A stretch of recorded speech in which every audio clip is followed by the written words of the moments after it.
Hey guys, Scary Stories here. I hope you're doing well. Tonight I have two stories that take place in the middle of the night in old houses.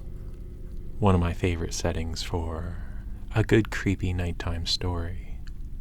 I just want to say real quick first that if you've been enjoying my videos and you haven't subscribed already, maybe you could do me a favor and click that little red button down there. It really helps me out.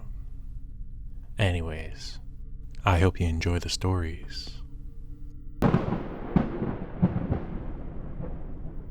So this first story's called The Bloody House Built on a Graveyard. No, I'm just kidding.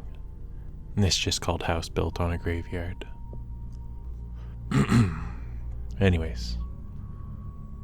Hi. My name is Ricky Fear, and I live in a haunted house. My house, like all others on my street, was built on a graveyard. And the first thing I can remember is what happened to me when I was 6. I was in our family room watching TV when 5 bookshelves to the right of the TV pitched forward and crashed to the floor. I ran to my sister's room and hid there until she came home. Later that same day, I was in my room playing with my toy cars. As I was playing, the pictures on my wall started to fall off, and as they hit the ground, the glass smashed out of the frames and scattered all over the floor. After that, I slept in my parents' room until I was 8, and that's when I moved back into my room. And nothing happened for the first 2 days of moving back in.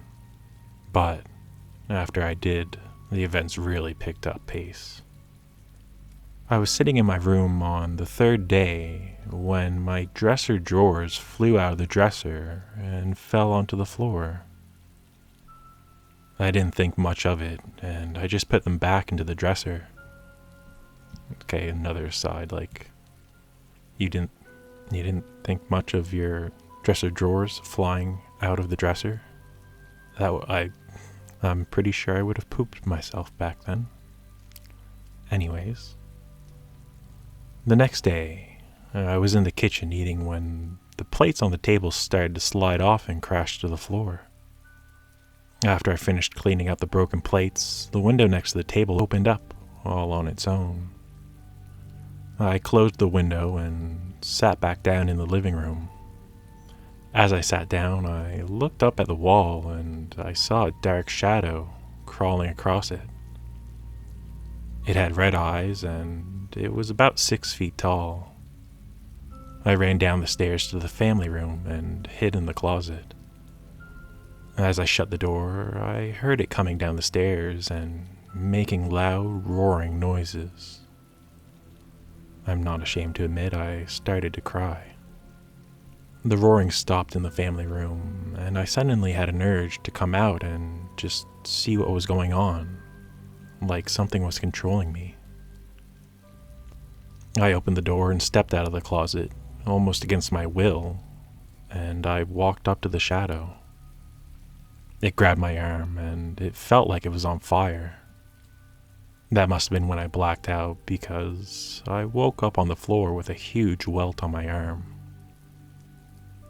After that, we moved to a different house on our street, a couple doors down. Nothing major happened there in the new house, just pictures falling, dishes breaking, stuff like that. Well, one thing did happen. My computer was smashed last week, so I had to use my friend's computer to type this.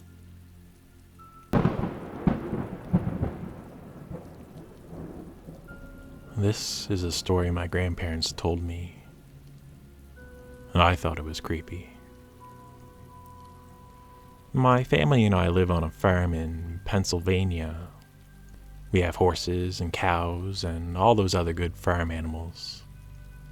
When my grandparents bought the farm around 25 years ago, they had met the man who sold them the farm, who shall remain nameless. And he sold them the farm because his wife had died of cancer. Nothing gruesome, no crazy axe murderers or anything. He just said that he couldn't live there anymore because whenever he was at the home, he was really sad because of the memories he had with her. He had said that his wife had told him that even after she passed away, that she wanted him to keep the farm because it had to stay in the family, and that he could just give it to their children or something when they were all grown up. He had promised her that he would, but said that the memories made him so sad that he just had to break his promise. My grandparents were saddened by this, but they did buy the farm and were pretty happy for the first couple of years. But that's when strange things started to happen. When they went to bed and turned off all the lights, they would get to their room and then some of the lights in the kitchen would go on. The first couple of times this happened, they thought nothing of it because recently there had been some electricity problems. Then, after they had gotten it fixed, it just kept happening. Plates and bowls would fall off the shelf or counter. Things would break suddenly. I don't know, just really weird things.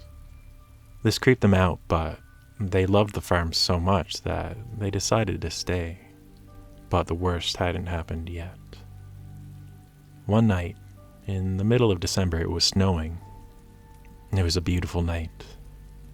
Around 10:30 p.m., it was pitch black outside. They were in the kitchen drinking coffee. Why so late? I don't know. But they had a big window in their kitchen, and when they looked outside, they saw the glow of flames. My grandfather got up from the table and immediately ran outside. My grandmother soon followed him. When he got down the hill, he saw that the barn that he had almost finished remodeling was on fire. It was quite the sight, he told me. The snow falling heavily and the barn on fire. My grandmother ran back to the kitchen and called the fire department. They soon got to the house and attempted to put out the fire, but it just wouldn't go out. All the water wouldn't stop a thing. Nothing worked. It just seemed to make the fire go bigger.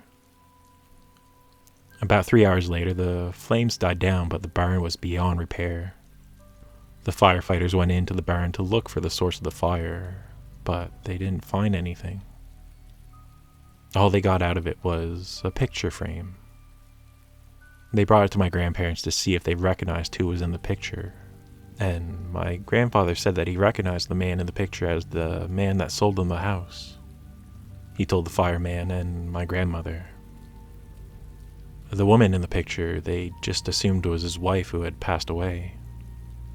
How the picture had gotten into the barn, my grandparents never figured out.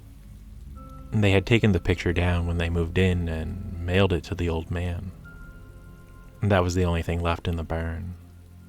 When my grandparents had first seen the picture, the couple in it were happy and smiling at a park for a picnic.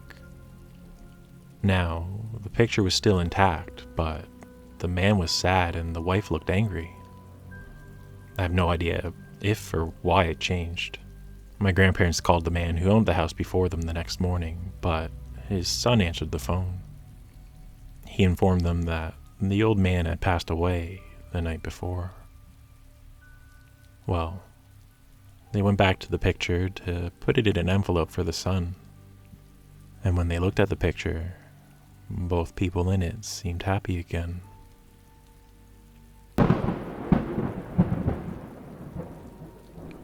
So, what do you think of those ones? Ghosts, am I right? The first one honestly seemed like earthquakes or something, I don't know. Plates sliding, dresser drawers shooting out of dressers, apparently. Bookshelves falling over. I've never been in an earthquake, but you see those videos on YouTube and stuff, and I don't know. Maybe it's one of those like little seismic earthquakes. Ones you can't feel, but they're shaking everything. Maybe that doesn't really happen, I don't know. Maybe it's like a poorly built house and those little seismic earthquakes shaking a poor house. Or not a poor house, a like poorly built house. Anyways, with that said, I'll leave it there for now. If you enjoyed the video, feel free to give it a like. Or maybe just comment down below, say hi. Or if you have ghost experiences or just weird things that have happened to you, feel free to share them with me if you want them narrated on the channel. You can always send me an email or fire me a DM on Twitter. Links are in the description and comment down below. Maybe. Maybe not, but you get the point. Okay, anyways, I'll cut it there for real this time. I hope you have a good night, and I hope you're taking care of yourself. You deserve the best. Alright, see you in the next one. Bye.